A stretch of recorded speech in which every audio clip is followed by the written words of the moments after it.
Assalamu alaikum, I'm Subal Khan, going to teach you my second lecture of New Oxford Social Studies. It's a continuity of unit number 1, Geography, lesson number 1, the Earth in Space.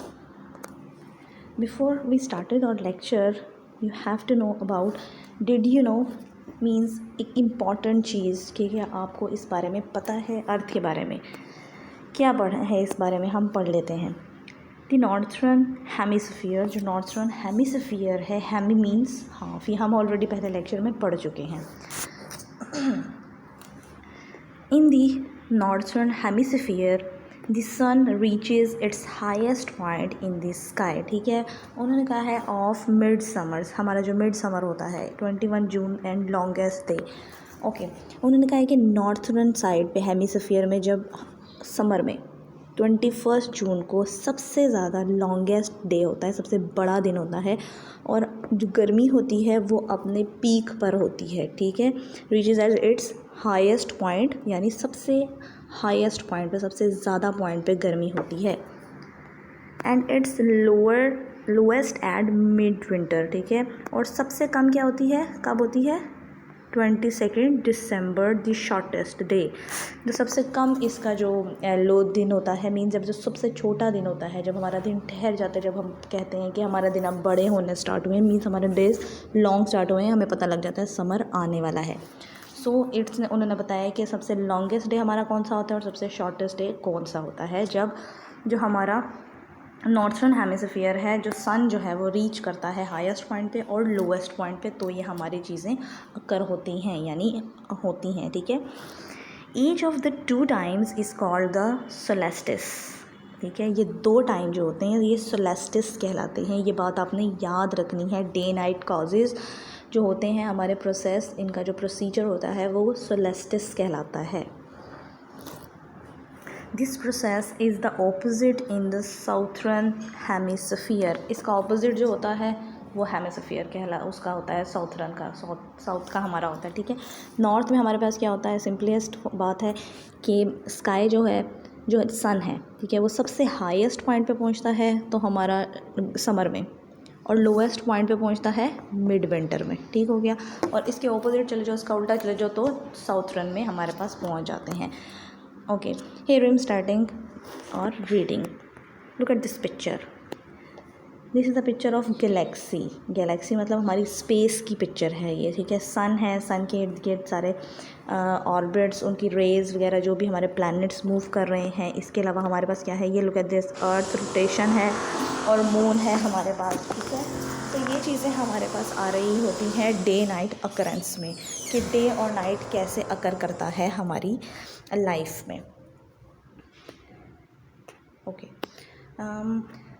The moon भी आपको पता है कि moon हमारे पास एक बहुत हमारा planet है. मून भी हमारा प्लैनेट है. क्या करता है वो, अब किसके इर्द गिर्द रोटेट करता है ये भी हम यहाँ पर पढ़ लेते हैं.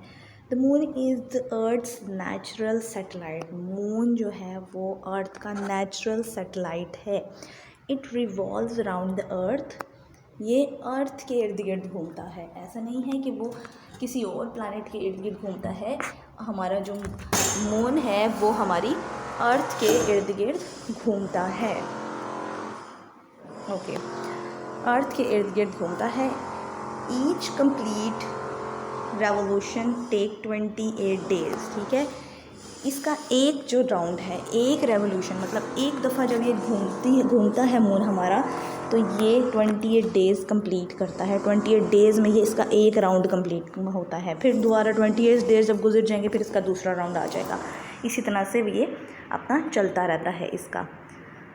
अब हम यहाँ देख लेते हैं the effects of rotation and revolution of the earth. Rotation और रेवोल्यूशन, इफ़ेक्ट्स मतलब असर, इसके हमारे अर्थ पे क्या असर अंदाज होते हैं रोटेशन और रेवोल्यूशन के.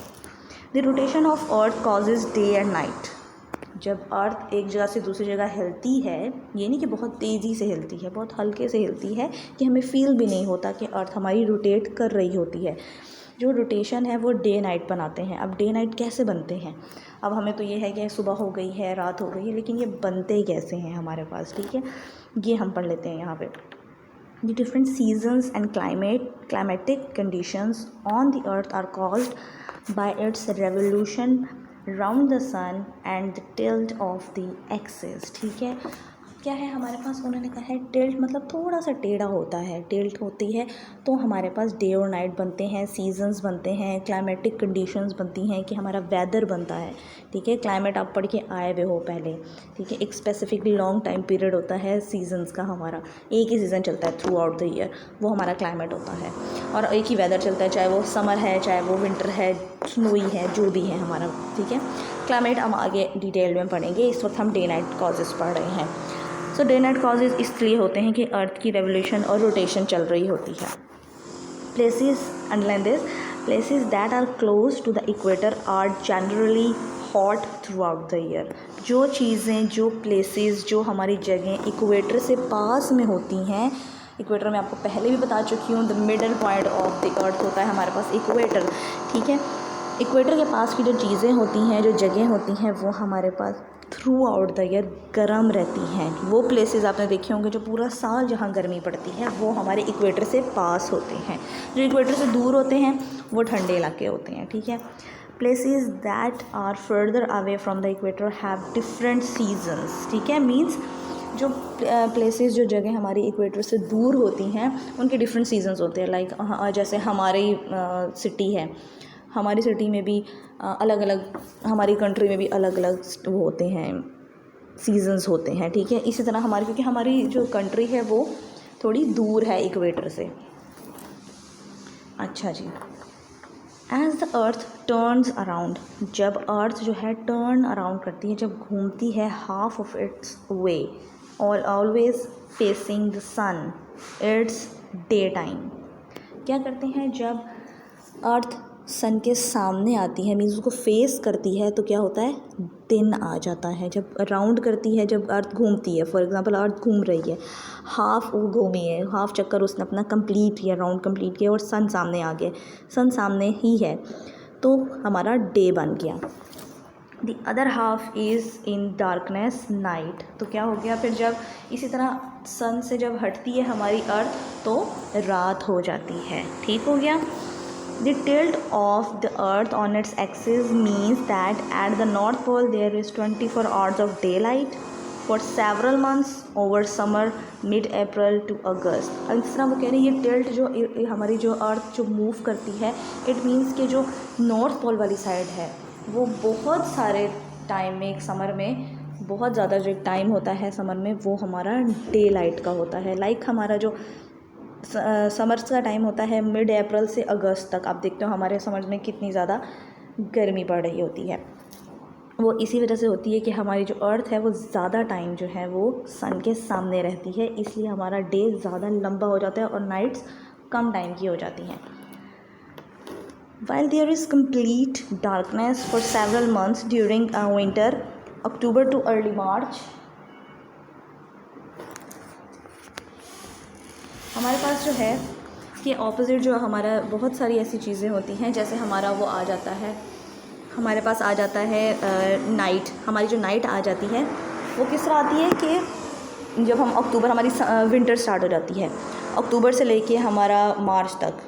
ठीक है, अब जैसे हमारा ये वाला सीज़न जो चल रहा है, अभी हमारा समर सीज़न चल रहा है, तो हम आप देखोगे कि हमारा डे टाइम जो है वो ज़्यादा हो गया है और नाइट हमारी छोटी हो गई है। और जब आप ऑपोजिट देखोगे विंटर में, हमारी नाइट लंबी हो जाती है और डे छोटा हो जाता है। ठीक है, ये सब हमारी जो अर्थ है उसके रोटेशन की वजह से होता है। जैसे जैसे अर्थ सीजन्स में रोटेट करती है, वैसे वैसे हमारा डे नाइट अक्कर होते हैं। As the south pole the opposite is true, same as it is, जैसा मैंने अभी आपको बता दिया है। ठीक हो गया। अब यहाँ पर हम देख लेते हैं, ये हमारे पास क्या है, ग्लोब तो आप सब ने देखा हुआ होगा, जिसमें पूरी दुनिया का मैप बना हुआ है, पूरी दुनिया ग्लोब बनी हुई है, अर्थ बनी हुई है, या जो भी बनी हुई है, पूरी यूनिवर्स बनी हुई है। Look at this map. ठीक है, ये मैप आपने देखा हुआ होगा, मोस्टली आप लोग एटलस पढ़ते हुए आ रहे हो प्रीवियस क्लासेस से, सो आपको इनका पता हुआ होगा। Okay, look at this one I am talking about in my last lecture, the compass. ठीक है, इसको बोलते हैं कंपस, जो हमें डायरेक्शंस बताती हैं कि हमारा इंडिया कहाँ पर है, हमारा अफ्रीका कहाँ पर है, एशिया कहाँ पर है, साउथर्न ओशन कहाँ पे, एंटार्क्टिका कहाँ पर है, एंटार्क्टिक रीजन्स कहाँ पर हैं, तो ये हमें कंपस बताती है। ठीक है, ये नॉर्थ पोल में है, साउथ में है, ईस्ट में और वेस्ट में है। अच्छा जी, look at this reading, it's summer there between October and March, ठीक है। उन्होंने कहा कि अक्टूबर और मार्च में, अच्छा अब हमने नॉर्थ का पढ़ा था, सिंपल नॉर्थ वैसा जैसे हमारा कंट्री में चलती है, हमारी कंट्री में जाता है। इसके ऑपोजिट चले जाएं आप, ठीक है, साउथ में इसके ऑपोजिट, बिल्कुल ऑपोजिट चले जाएं। हमारा तो डे जो है वो डे लाइट जो होती है हमारे जो समर्स में ज़्यादा हो जाता है, दिन बड़ा हो जाता है, बेसिकली इन शॉर्ट वर्ड्स दिन बड़ा हो जाता है। साउथ में दिन छोटा हो जाता है समर्स में, और विंटर्स में दिन लंबा हो जाता है, ठीक है, उल्टा हो जाता है, बेसिकली ऑपोजिट हो जाता है। With 24 hours of daylight and in winter between mid April to August when there is complete darkness. ये मतलब ऑपोजिट हो गया। आप पढ़ोगे तो आपको ईजिली समझ में भी आ जाएगी कि मैं क्या बोल रही हूँ आपको और क्या समझा रही हूँ। The world is a huge sphere, ठीक है, दुनिया वो है बहुत बड़ी, लाइक दिस, ये ग्लोब पे बनी हुई एक बहुत बड़ा सफ़ियर है, बहुत बड़ी ह्यूज बॉल है। I have already told you about the meaning of sphere, okay. But we use flat maps to show us parts of it, लेकिन हम वो कह रहे हैं मैप्स यूज़ करते हैं, फ्लैट मैप्स। अब हम राउंड मैप्स तो नहीं यूज़ कर सकते ना, कि हमें कुछ समझ ही नहीं आएगी, तो इसलिए हम बिल्कुल plain paper type map use करते हैं ताकि हमें flat, basically it's mean flat, कि हमें समझ में आए कि कहाँ पर क्या चीज़ हमारी है, हमारे अलावा भी पूरी दुनिया में कहाँ क्या चीज़ मौजूद है in on the map.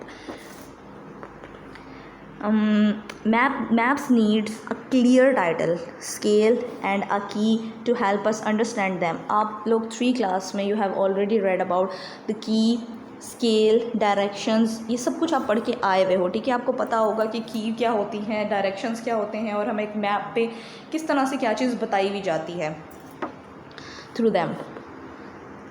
You will use many different maps in this book. आपको इस बुक में, SST की बुक में, एटलस बुक में आपको बहुत डिफरेंट टाइप के मैप्स मिलते हैं, हर टाइप के मैप्स मिलते हैं जिस तरह कि आप चाहते हो। जैसे कि हमें एक कंट्री मैप अलग से मिलता है, एक सिटी मैप अलग से मिलता है, एक वर्ल्ड मैप अलग से है, तो डिफरेंट प्लेसेस पे according to their readings, according to their places, हमारे पास we have maps in our books. Here is a map of the world showing that continents and oceans. यहाँ पर उन्होंने कहा ये जो मैप है ये हमें ओशंस और कॉन्टिनेंट्स बता रहा है, okay. It's done for today. Your homework is on page number 6। ये आपने बुक्स पर ही करने हैं अपने होमवर्क्स यहाँ पर, ठीक है। गाइड मैंने पहले जैसे आपको होमवर्क दिया था वो भी आपने बुक पर करना है। लेबल जो डायग्राम आपको मैंने दी थी ये भी आपने बुक पर ही करना है। Match the following words with their meanings, ये आप पहले भी पढ़ के आए हुए हो। आपने just use your scale and pencil and match it. आपने जस्ट मैच करना है। एस्ट्रोनॉट्स देखना है, एस्ट्रोनॉट्स कौन होते हैं यहाँ पर देखो, और यहाँ पर आपने क्या करना है, मैच कर देना है। लाइक फर्स्ट वन इज, मैं आपको बता देती हूँ कैसे करना है। एस्ट्रोनॉट्स ढूंढे यहाँ पर क्या है। This one, a person train to travel in a spacecraft, जो कि एक आदमी है, जो पर्सन होता है जो बहुत ट्रेन होता है बाहर ऊपर स्पेस में जाने के लिए। इसी तरह से सारे आपने मैच कर देने हैं और अच्छे से मैच करने हैं, ठीक है। Thank you, best of luck.